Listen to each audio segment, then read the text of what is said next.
stream is being used today. So if you're on the live stream, respect. This is a cute little picture. At least this is cute to me. We were just eating a smoothie together. How are y'all doing?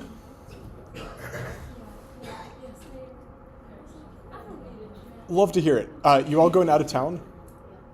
How many of you are leaving town? How many of you are leaving town today? It'd be tomorrow then? Okay. I know a lot of you are having midterms right now, so I understand. All right, we have like a pretty big one today. I'm surprised there aren't that many people here. I mean, surprised in a certain kind of way. Also, I think if there was a live stream, I would be very tempted to not be in class in person today, so respect. Okay, so should we just jump right in instead of trying to have small talk with a crowd? Sometimes it works, sometimes it doesn't. I'm feeling like both tired and pretty happy today, so that's my state of mind. All right, so what we've done so far in part 3, let's get rid of this incredibly distracting cute picture. So what we've done in part 3, right, we're making this transition from thinking about data and summarizing and interpreting what the data is telling us to making claims about an unobservable population. We started by just thinking about random variables. This is like a core statistics concept. So we just did a bit of review. I think for a lot of you, it might be worth going back and doing even more review if the homework and all of that is not feeling that familiar. Then in part 3.2, so what we did a week ago, we started by really demonstrating in practice, using a simulation, one of the big ideas in inference, which is the central limit theorem. So it's essentially, how can we make claims about probabilities when we don't see the shape of the distribution? And it turns out when we take larger and larger samples, the distribution of the sample means converge towards a normal distribution centered on the population mean. So that's what we did in part 3.2, was really just establishing this and using that fact. Then what we did the last class, this was one of my favorite classes all semester, I think. At least for me. Might not have been for you, but for me it was one of my favorites. This was really, we started by thinking about confidence intervals. So using the central limit theorem, it gives us the shape of the distribution. And what we did last class was show, well, if we know the shape of the distribution, or given to us by the central limit theorem, we can then make probability claims about where our samples will be drawn from, which is really just an extension of the central limit theorem. Gave us a way of quantifying uncertainty using how far we are from the true mean. But we realized to construct confidence intervals the way we were doing it at the beginning of class, we had to know mu, the population mean, and the population standard deviation, sigma, which is like, we can't do that. We can't assume that we know those things. So what did we do? Well, we changed the center point of the confidence interval to be centered on our sample mean instead of being centered on the truth.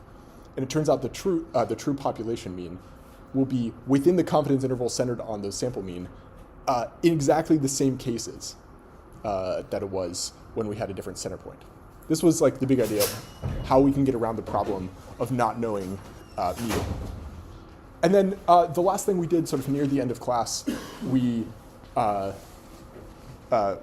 introduced the idea of replacing the unobservable sigma with S, the sample standard deviation. But the big idea there was replacing a fixed value sigma with something that's variable. So every time we draw a new sample, S is slightly different. We have to account for this additional uncertainty. And that's why we went from using the normal distribution given to us by the central limit theorem to the t distribution, which accounts for this additional uncertainty. And that's where we left off. If my memory serves, we got through everything in part 3.3. The class that comes after you, we did not get through everything, so just make sure we're all on the same page. So what we're doing today is using these ideas to build the seed of the idea of the modeling approach that we're going to use the rest of the semester. So that's where we're going today. We have, let's see, just for some housekeeping before we get in, we have homework 3.2, which is due tomorrow. That's been up for about a week. And then homework 3.3 is posted, but it's not due until after break. So we're pushing this until the Friday after break. So feel free to get started. I don't expect you to work for me over the break. I want you to not feel any obligation to do any work for me. Just go have a good time. And then I've also posted, or I will post homework 3.4. So that'll be due after break. So instead of just pushing one back, I'm pushing both back. But giving you a chance to work on it if you wish. All right. Any questions there? And then mini exam 3 will be on the Thursday we get back from break. All right. So that's just the basic setup for what we're doing today. We're trying to really work with the kind of models that we will start working with. So we're going to talk about the simplest linear model. A linear model, often what we call the general linear model, not to be confused with a generalized linear model, which also goes by GLM, confusingly. General linear model, you might have heard of this as regression. Those are basically the same terminology. General linear model is just the more the more standard one. So what is a GLM? Well, a GLM is essentially just drawing a line through the data. At the simplest level, when I think of a GLM, I think of this. We're trying to draw a line, and we're trying to pick where the line goes. And we're just drawing the line through the data. And the only requirement is that it's linear, so it can't have curves to it. The linear model equations generally look like this. So we have some outcome variable. So this is what we're trying to predict. And then we have a predictor variable, x. So this is the thing we're using to predict y. And then we just have m, so this is the slope of the relationship between x and y. And then we have an intercept term. So we're going to spend a lot of time with these things. And they don't just have to look like two-dimensional linear relationships. They can be really any dimension we wish, which we're going to talk about in part 5. So we're going to start introducing more components to it. But this is the basic idea. When you think of the general linear model, I just want you to think of a picture, whatever the picture is for your visualization, and then just draw a line through it. To me, that always, when I say that, it sounds funny. Like I laugh about how simple it is, and no one else gets the joke. And then the fancy way to write this thing is that we have subscript I. So you'll remember the data notation that we started using at the beginning of this semester, subscripting with I. This is just an index variable, exactly the same way we've thought about it, just that allows us to keep things organized. So we have y and an x, both are subscripted. And then we have this little epsilon we'll talk about in a second, which is what we call the error term. Okay, so this is the general linear model. And then the idea with what we were doing is essentially trying to pick the model, so pick the parameters m and b, that minimize the wrongness of the model. And the way we pick the wrongness of the model, we can measure this in a lot of ways, but you'll remember the sort of conceptual build-up towards the standard deviation, or variance. We measure the wrongness by looking at how far away the data is, on average, from the model. So we're just essentially measuring the misprediction of the model. So we're just going to pick the difference between the line and the data points, which is actually a very similar idea to variance. Okay, so this is the basic model. This is just some terminology. The simplest general linear model we're going to work with is really just an intercept term. So instead of thinking about any slope between multiple variables, we're just going to construct a model with just an intercept term. The very simplest, just to get our intuition going. So here I have x, so xi is the blue. So this is just our raw data. The horizontal axis is meaningless here. The vertical axis is just the value we're looking at. So this is mean wait time difference, just wait time difference. So we're looking at wait times in the morning and in the afternoon. And this is just the raw data. So on the horizontal axis, we're just repeatedly drawing. So these are just the indexes. So the further out we are, the later the observation happened. But it's meaningless, so I haven't labeled it. It's just to sort of separate the data.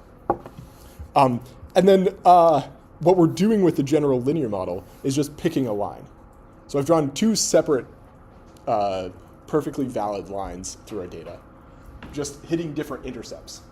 So on the vertical axis, I just have an intercept for the first model. This is just, we're picking intercept B equal to 2.5.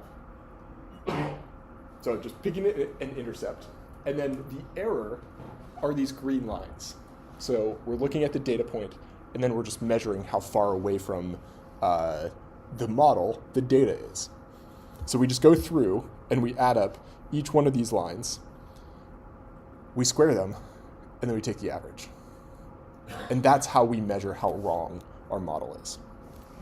So for the first one, you can see this looks pretty wrong. So if we lower it, so we lower B, this also looks pretty wrong. So if we set B equal to 1.5, I would say this is not a very good model. Like the mistakes are pretty big in both directions. But a couple of things to point out here. First, if we set the value of B to be very high, then the data points that are above the line, the error gets smaller. So if we move it up, the values that are above the line, the error gets smaller. And then if we move it down, we can lower the error for the specific data points that are below it, while at the expense of increasing the error for the points above it. So if we move it up, there's a cost. If we move it down, there's a cost. We want to figure out, essentially, the parameter B that minimizes the costs. So this is really just an optimization problem. Where do we pick B? And the thing we're trying to optimize is error. So we're going to come back to this. Y'all want to do an exercise? Do you like exercises? Have I asked you this before? I give you free points just for participating in class.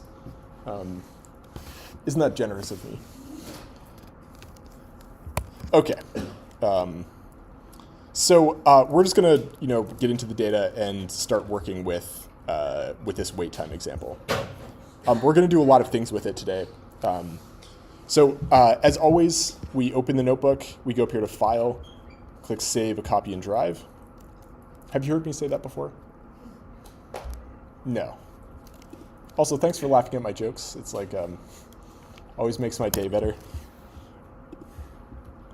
But if you laugh at my bad jokes, like the jokes that are actually not funny, then I have no reason to make them funnier, so we're in a weird pickle. Okay, so here I've loaded the data. So I've just given you the data set in the notebook itself. This is just a list of a bunch of differences in wait times at a restaurant in the morning and afternoon. So we show up in the morning, we record how long it takes us to get our food, and then the same person goes back in the afternoon and records how long it takes to get their food. And then we just take the difference between those values. So we're just recording that here. So the first question is to compute the sample mean and sample standard deviation of the wait times. So, do y'all like working with each other? Turn to your neighbor and say that you don't like work. No, don't do that. Maybe tell your neighbor what you're going to be doing for spring break, and then calculate the mean and standard deviation of the sample.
Andrew.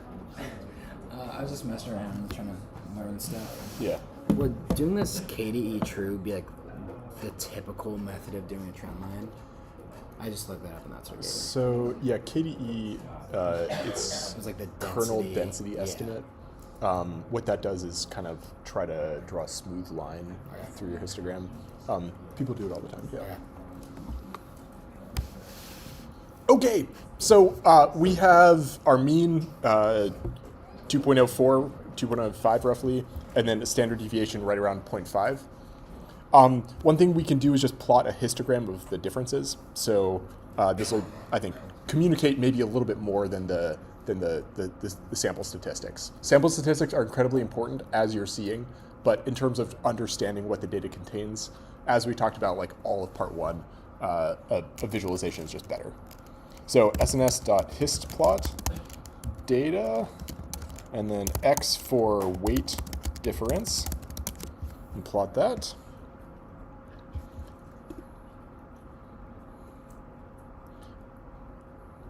Okay, and then, yeah, you can do like KDE true. I think that should work. Some people like doing that. In general, I just like to leave it blank, just so you can see it raw. Okay, so what are we seeing here? Someone tell me what we're seeing.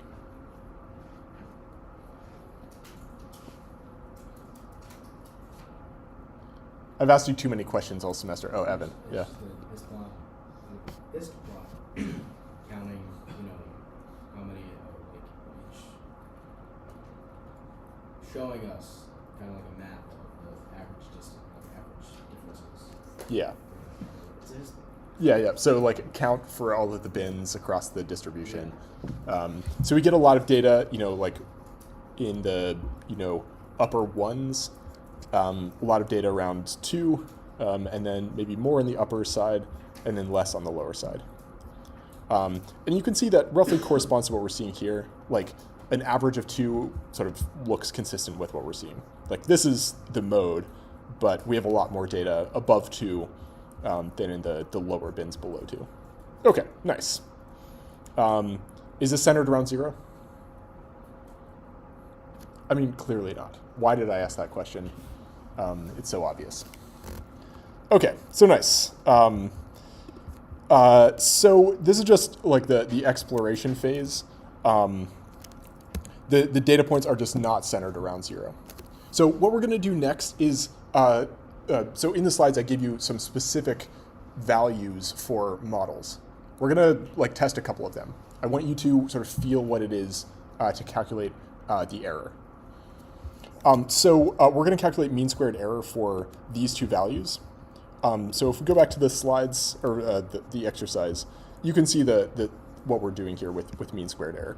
We're trying to pick a particular value of mu, and we're just going to check two specific cases. I've given you some code to actually do this, but I want to talk you through it. I'm not going to let you get started on this. I mean, you can do whatever you like, but let's just talk through it together. So what I want to do to calculate the mean squared error is to calculate the error, or I should say the mean squared error when b is equal to 2.5. So to calculate the differences, so the distance between our model when b is equal to 2.5 and the data, all I have to do is do data, wait time, or wait difference, and then I'm just going to subtract off b. So I'm going to define b to be 2.5, and then I'm going to subtract off b. And if I run this, I get a list of all of the differences between the wait time and this model, this specific model picking the intercept to be 2.5. So these are just the errors. It's like, how wrong is our model? Any questions here? Yeah. Sorry, it's difference from 2.5 because you made that value. It's not that you just selected the value. Exactly. I'm picking a specific model. Okay. And I'm saying I want the intercept to be 2.5. We're not doing anything fancy yet.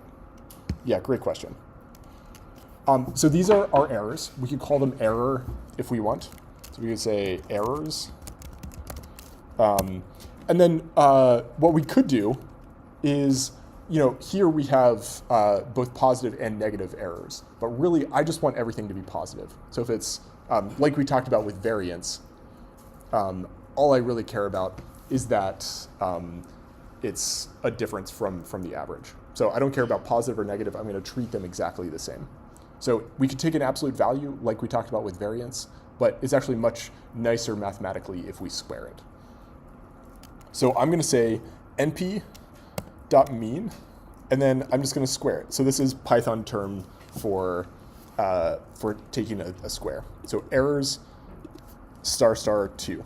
So this is raising it to the second power. And then all I'm going to do is take an average. So I'm going to try to find the average wrongness, or average squared wrongness of our model. Any questions here? So if I run this, I get this number. We could just get item if we wish. This is the number. This is how wrong our model is on average. Okay, so next I want you to compute the mean squared error when the model, the intercept term, is 1.5. We'll take a minute to do this.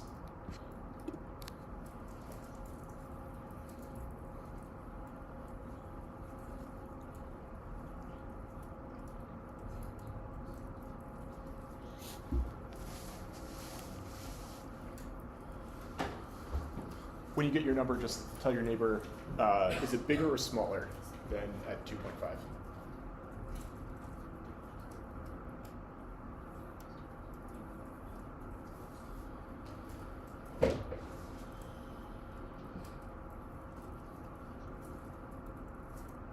Okay, bigger or smaller? Hands up for bigger. Hands up for smaller. Hands up for exactly the same. You got exactly the same. Maybe check that you're updating your B. Are you redefining B to be? Yep. Okay, and they're exactly the same. So let me write this out. So we have, we'll set b equal to 1.5. We're going to, just like we did before, take the difference between the data and the model, and then we're going to square the errors and take the average. So I get a slightly larger value. If it's giving you exactly the same number, I imagine it's because b has not been updated. So you might have to rerun that. Any questions here? Why is it higher?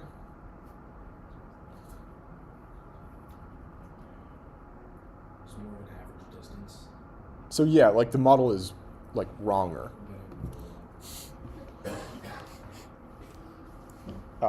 I speak great English. Okay, so great. So we've just looked at two different values. How do we pick the right one?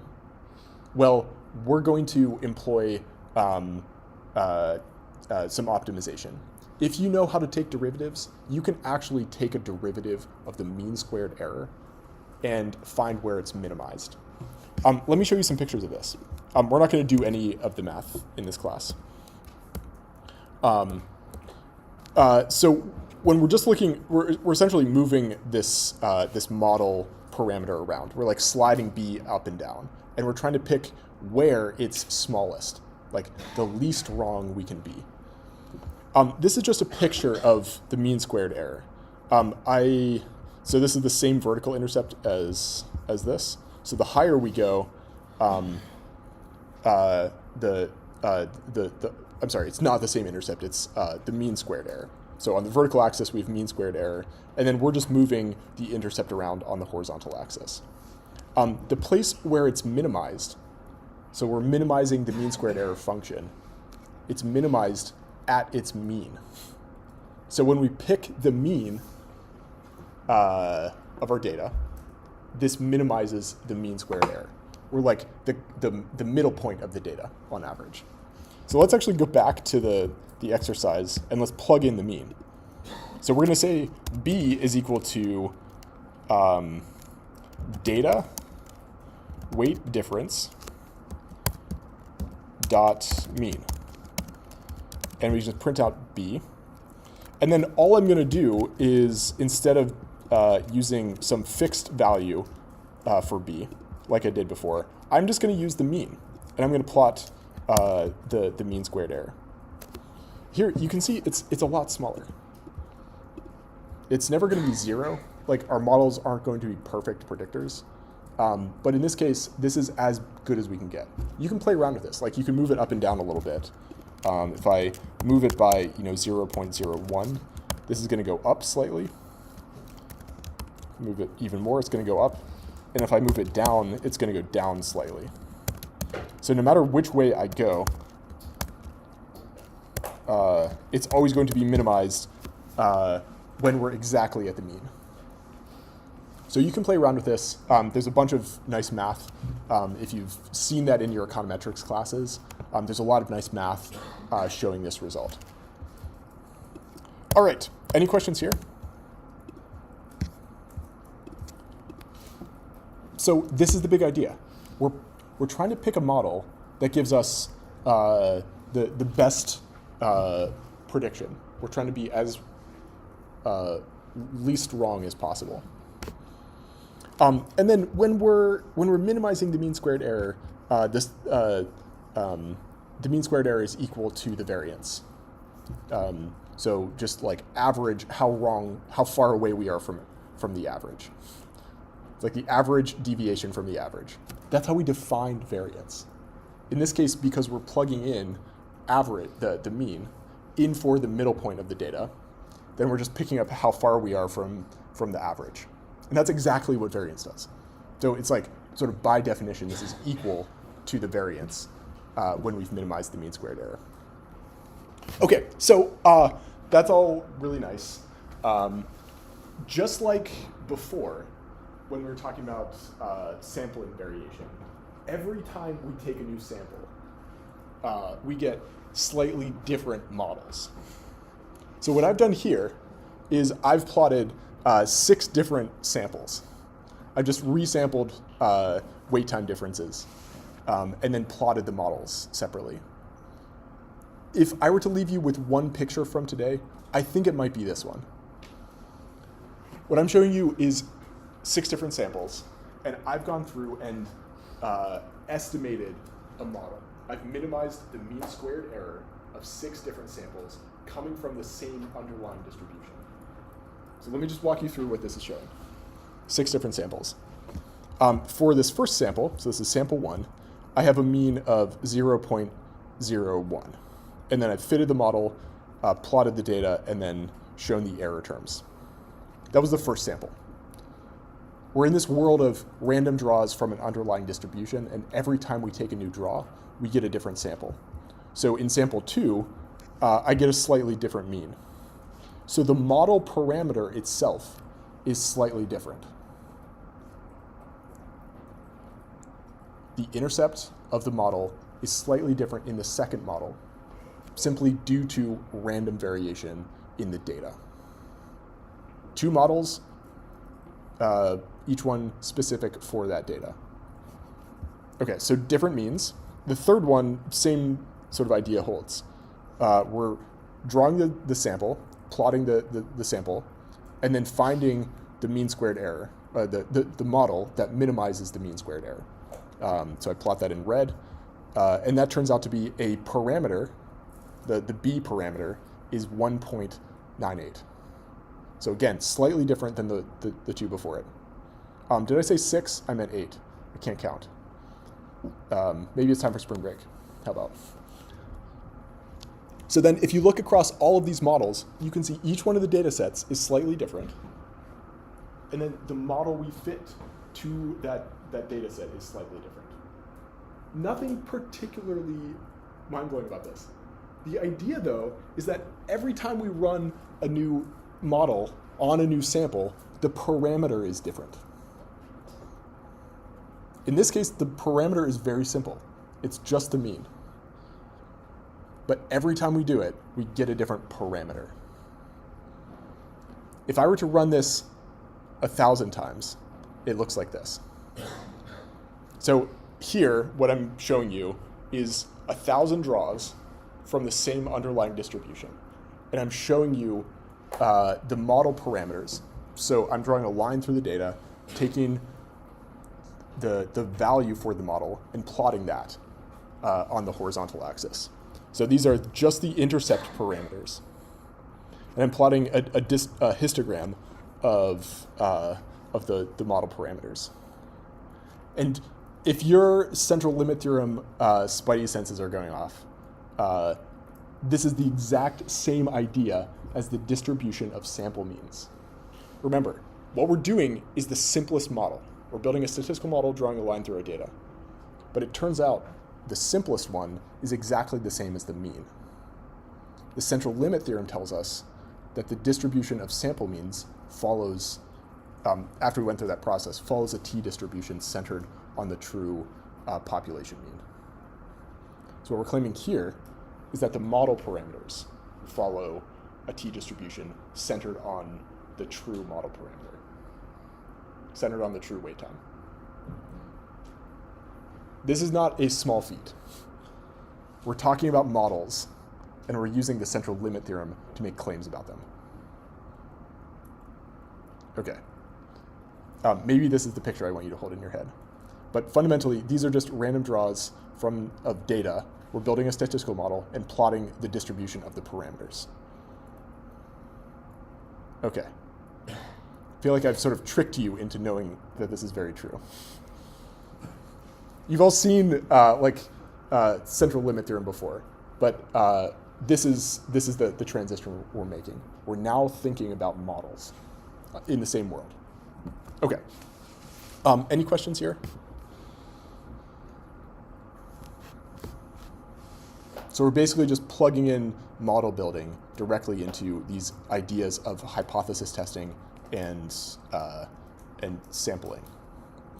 All right, so how do we do this? How do we make claims, probabilistic claims about where the model parameter lives?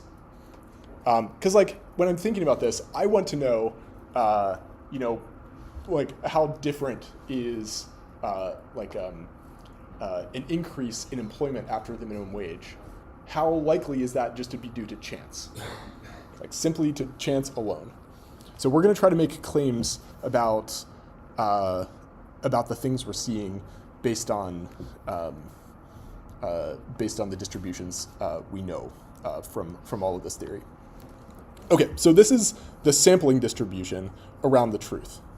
But like I mentioned, and you'll, of course, when you're working with data, you only see one sample.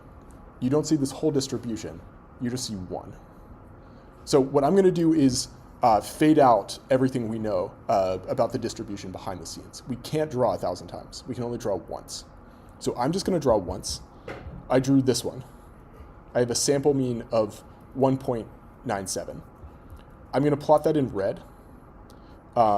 This gray line is the true mean, but I can't see it, and I can't see the distribution behind, so I've faded it out. But I see red, the red sample mean, and then I see green. I know green is true because of all the work we did in parts 3.1 to 3.3. This is the t distribution, which we know from the central limit theorem and from that work we did increasing the sampling variation by swapping in the sample standard deviation for the population in our confidence intervals. So we can see red, and by this amazing central limit theorem idea, we can also see green. So we can center the sampling distribution on our sample mean, and then ask questions like this. What's the probability that we're seeing what we do, 1.97, if the average wait time is actually 1.8 minutes? These are the kinds of questions we want to be asking. How sort of consistent is what we're seeing with some claim we might make? So to connect this to the minimum wage example, how consistent is our data? Like, we saw a slight increase in employment after the minimum wage went in. How consistent is that with no change in employment due to the minimum wage? I mean, that's an excellent research question. That's something we would be very interested in. And that's the kind of question we can ask with this. Okay, any questions here? Should we do it? Do you all have a picture in your head of where we're going? Love that. So I have this specific question, which is a null hypothesis of 1.8. I'm asking, how consistent is my data with my null hypothesis? So I'm going to recenter my distribution on my null hypothesis. So here, my null hypothesis is 1.8. And what I'm going to do is recenter the t distribution on the null hypothesis.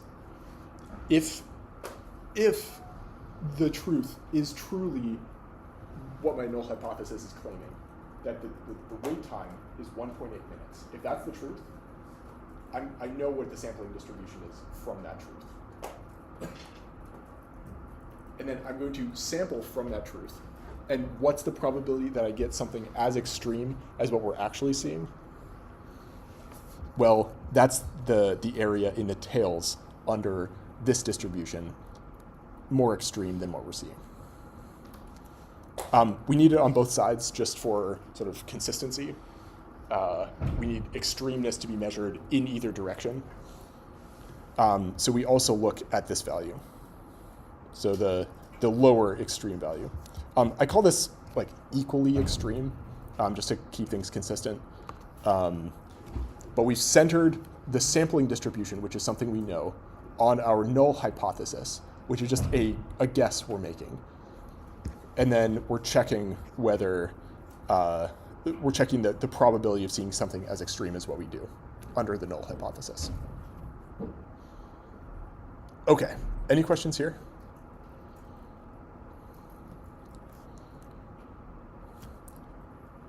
This is, in my mind, one of the big ideas we have. So we're going to use essentially just the area and the tails. We can do this with CDFs. We know the distribution. We've calculated the center point, which is our null hypothesis. We've calculated the spread of our t-distribution, which is coming from our sample standard deviation. And then we can just use a CDF to get the tails. Okay, y'all want to do this? We're going to do this in a second. Would you like to give a crack? That's not the enthusiasm I'm looking for, I understand, but I'm fake disappointed with you. Just kidding. That's so rude. Okay, so this is the basic idea.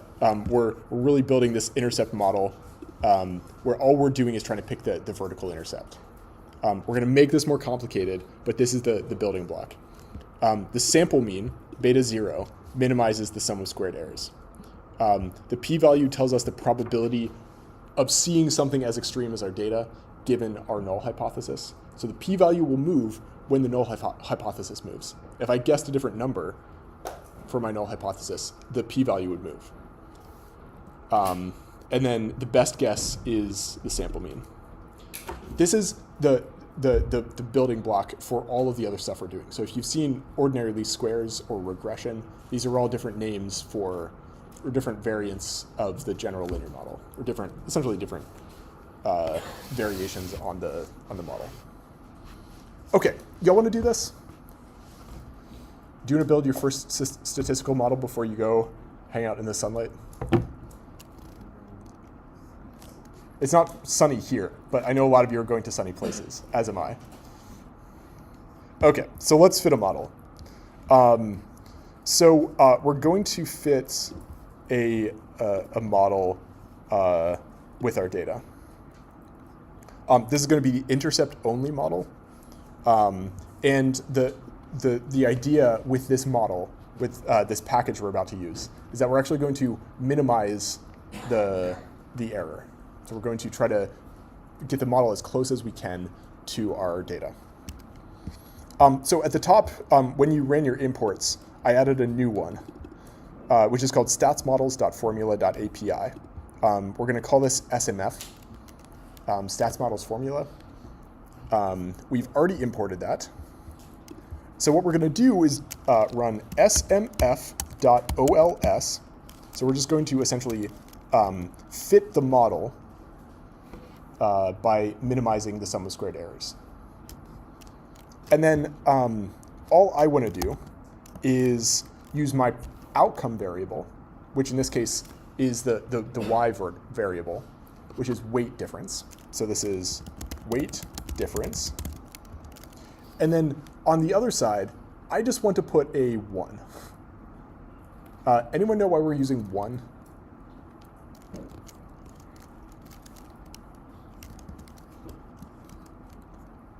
We just want to multiply 1 times some parameter that we're interested in. So we're going to pick b, and we just want to multiply it by 1. So this is just 1 times the intercept parameter b. We're going to make this more complicated in a little bit, but this is the basic idea. Okay, and then we just add dot fit. So we've defined the model, which is coming from stats models formula. We defined it inside OLS. We've told OLS which data set to look at. It's going to look at the wait time difference, and then we're telling it how to make a prediction. We're just going to use the intercept. We're multiplying 1 times the coefficient that we're interested in. We're not multiplying, we're going to use this to multiply variables times parameters later. But here it's just a 1 times the parameter. Okay, and when we run this, we get a fitted model. We don't know how to interpret this. Python doesn't give us the output, but what we can do is get the summary. So dot summary, and that'll give us this thing. And if you want to make it nicer, you can add a table at the end. So you can just ask it to give you a table. A lot of little dot things on the end But this is, I think, pretty nice. You could also say, you could store this as model, and then model.summary if you like. And if you want to make it look a little nicer, I think you can make, if you put print around it, it'll give you a more standard output. Okay. So someone want to try telling what we're seeing here? Or should I do the work first? And then, yeah, maybe I'm asking you to do something you haven't seen before. So what we're doing here, we have an intercept term.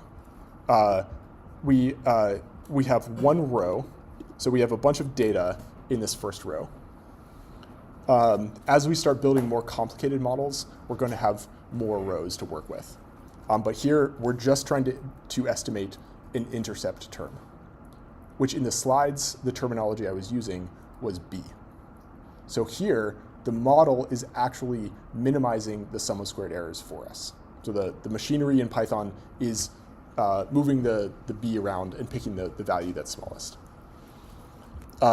Coefficient, so coef, is just telling us what the value of that parameter is. So it's just saying, after we've fitted the data, what's the value of B? So in this case, it's 2.047. This standard error is just the standard error of the model. So this is, we have the standard deviation, and then we divide it by the square root of n. This is a t-statistic. We talked about t-statistics last class. These are, we're not going to spend a lot of time working with them. A t-statistic tells us how many standard errors away from our null hypothesis is our estimate. And then we have a p-value. So this is the probability of seeing something as extreme as what we do, given our null hypothesis. And a p-value would change if we changed our null hypothesis. We pick the null hypothesis. We can pick the null hypothesis, which means we can change the p-value however we like, which is sort of a problem. We're going to spend some more time thinking about that whole dynamic. And then this last thing is a 95% confidence interval. So part of the amazing thing here is we're going through this entire process to think about like building statistical models, estimating parameters of linear models. And Python does all this work for us. We get the coefficient, we get the standard error, we get the t-statistic, we get the p-value, and we get the confidence interval, all just by running this thing. I think it's pretty cool. We don't have to do a lot of work to get a lot. Okay, so I want you to compare the coefficient of this statistical model to the mean that we constructed at the very beginning of class. So tell your neighbor the differences between those two values, and then tell your neighbor the difference between the standard error that we calculated here and then also the standard deviation we calculated above. 2 questions. We're near the end.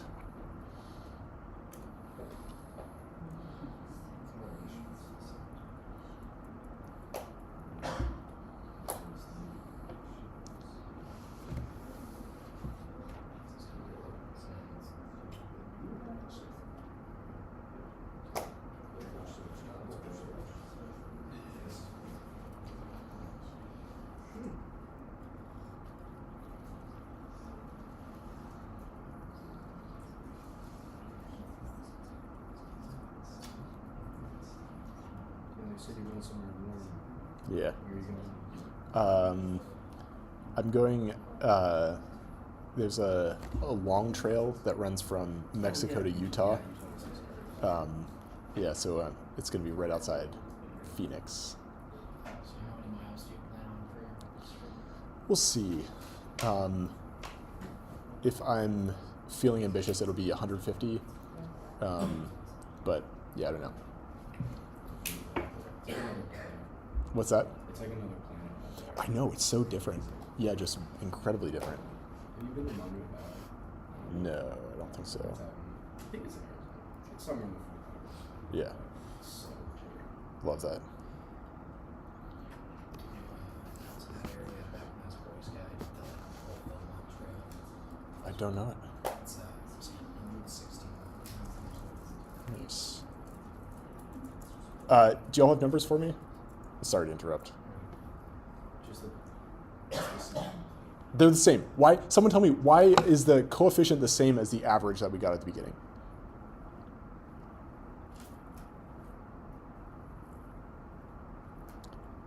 Because to minimize the sum of squared errors for our parameter, for our very simple statistical model, the best estimate is the mean. So this is a model that's almost so simple it's trivial. We're picking the value right in the middle, and that corresponds exactly with the mean. Sort of two different ways of calculating the mean, if you like. How does the standard error compare to the standard deviation that we calculated at the beginning? Yeah. It's a lot less. It's a lot less. Anyone know exactly how much less? What if I divided the standard deviation from before? So let's divide data.std divided by the length of the data set. So we're going to get the length of the data set. So this is n. Let's actually store this as n. And then let's get np.square root of n and plot this. So our standard error from the model is 0.087, and our standard error is 0.087. The standard error we use in the t distribution is exactly what the model is giving back to us. This is the variability of the sampling distribution. And it's known to us. We know exactly what it is according to the central limit theorem. Okay, so nice. This is a great thing to answer here. They are the same. Okay, and then what about this last question?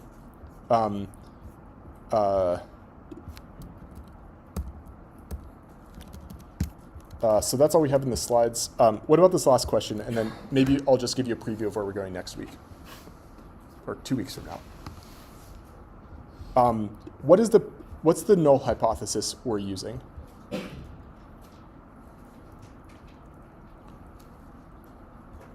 Just testing the mean. That model. Yeah. So So maybe this question is a little bit challenging because I haven't given you the full context. The default, so we can pick our null hypothesis, right? That's something we as researchers can just arrive at and choose. One of the ways we, whenever we run a statistical model like this, the default null hypothesis is 0. This is how we sort of set up these models behind the scenes. They're usually going to check for a slope of 0. This will become more clear why we do this once we start talking about part 4 and relationships between variables. But the default null hypothesis in this case is, the default is always going to be 0. And in this case, the null hypothesis is 0. So we're testing whether the difference in wait times is 0, which is the natural place to put the null hypothesis. It's like, is there a difference between the two groups? And 0 checks that. Any questions here? So should we say the null hypothesis is the default null of 0?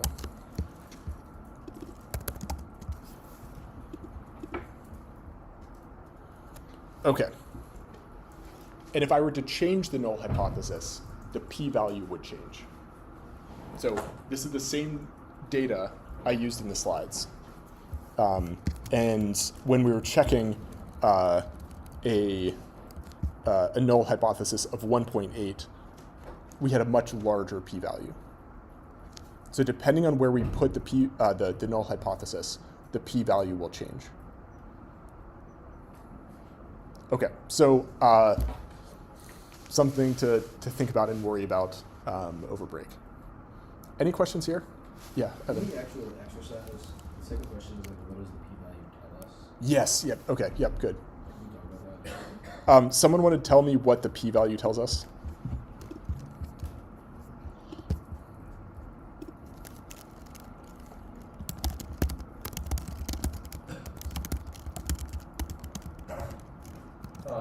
It's the probability of observing the sample mean of the 2.0 outcome. Okay. So it's saying that basically there's a 0% chance that samples can be accurate because no hypothesis. Yeah, very nice. So we're saying, what's the probability of seeing a sample like we do if the null hypothesis were true? So how did you say it? The probability of seeing this data The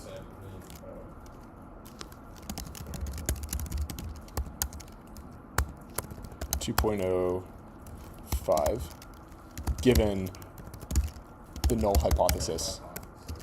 where the sample is essentially 0. So if this is 0, what does that mean about yeah, so we can think about rejection. I want to sort of pump the brakes on thinking about rejection or not. I just want to think about probabilities. I know, like, you've all been through a statistics class, and that's a big part of how a statistics class is set up. But I want you to think more generally than that for a while. What does this tell us about the relationship between our data and the null hypothesis we're claiming?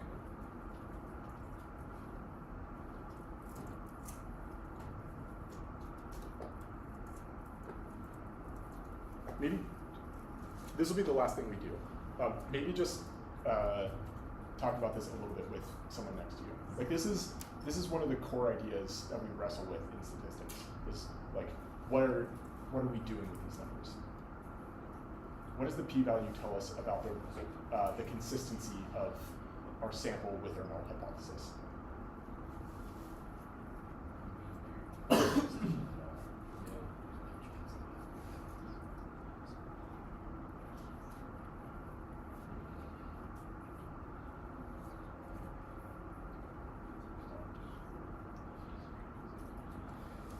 Okay. We want to get out of here. So let's maybe just cut this short. So this is the probability that we would draw our sample from the null distribution centered on 0 on our null hypothesis. So this is the probability of seeing the sample given the distribution. This is not the probability of seeing a null hypothesis of 0 given our sample. There's no randomness with the truth. So we're not drawing the truth from a sample around, a distribution around our sample. This isn't telling us the probability that the truth is 0. This is telling us if the truth were 0, how likely is it that we would see what we do? Okay, it's a subtle distinction. Even I, as someone who's seen this stuff for like a decade plus, I still wrestle with these kinds of distinctions. What it's doing is going from the null hypothesis to a probability claim about our sample, but it's not going the other direction. Okay. Nice seeing all of you. Don't do any work for me over break. You can if you want. The homework is posted, but you don't feel any reason to on my end. Turn off your computers. Go rest your brain. I'll see y'all on Tuesday after we get back. Oh, project 2. You do have to turn in project 2. It looks like most people have not done that yet. Part 2 project. Just show me part 2 concept.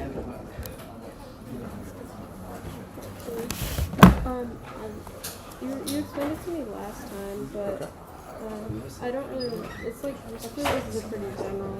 It is general. I just don't. What should I like do? What should be my first step? Just like.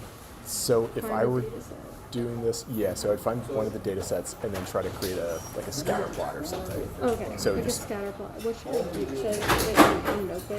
Is there like Yeah. a template, right? Yeah. In the projects section, right? There's a template, and I Yeah. can just make like whatever of the data that I find. Like, is it Yeah. like a replica or is it like I find? Yeah, you can replicate someone else's. So there's lots of nice code from other projects. Okay.